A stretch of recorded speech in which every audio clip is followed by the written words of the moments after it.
നമസ്കാരം, കരുണ്യ ഫിനാൻസ് മീഡിയയിലേക്ക് എല്ലാവർക്കും സ്വാഗതം.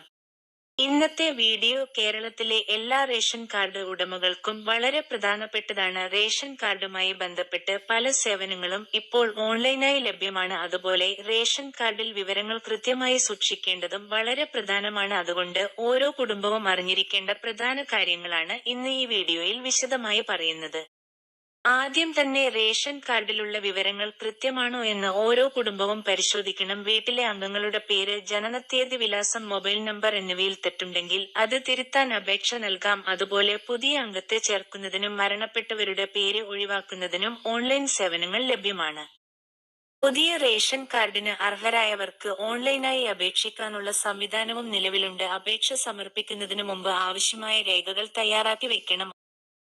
കുടുംബത്തിൽ വിവാഹം കഴിഞ്ഞ് പുതിയ അംഗം വന്നാലോ കുഞ്ഞ് ജനിച്ചാലോ റേഷൻ കാർഡിൽ പേര് ചേർക്കുന്നത് വൈകിക്കരുത്. അതുപോലെ മറ്റൊരു വീട്ടിലേക്ക് സ്ഥിരമായി മാറിയവർ ഉണ്ടെങ്കിൽ ആവശ്യമായ മാറ്റങ്ങൾ സമയത്ത് ചെയ്യണം. റേഷൻ കാർഡ് നഷ്ടപ്പെട്ടാൽ ഡ്യൂപ്ലിക്കേറ്റ് കാർഡിനും അപേക്ഷിക്കാം. പേര് തിരുത്തൽ, വിലാസം മാറ്റൽ, തൊഴിൽ വിവരങ്ങൾ പുതുക്കൽ എന്നിവയ്ക്കും പ്രത്യേക സേവനങ്ങൾ ലഭ്യമാണ്. 2.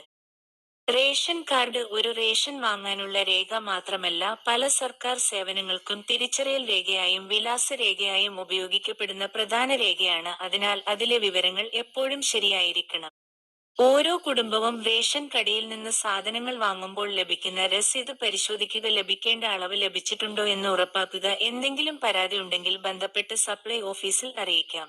റേഷൻ കാർഡുമായി ബന്ധപ്പെട്ട സർക്കാർ ഉത്തരവുകളും സേവനങ്ങളും സിവിൽ സപ്ലൈസ് വകുപ്പ് സമയാസമയം പ്രസിദ്ധീകരിക്കുന്നതിനാൽ ഔദ്യോഗിക അറിയിപ്പുകൾ മാത്രം വിശ്വസിക്കുക.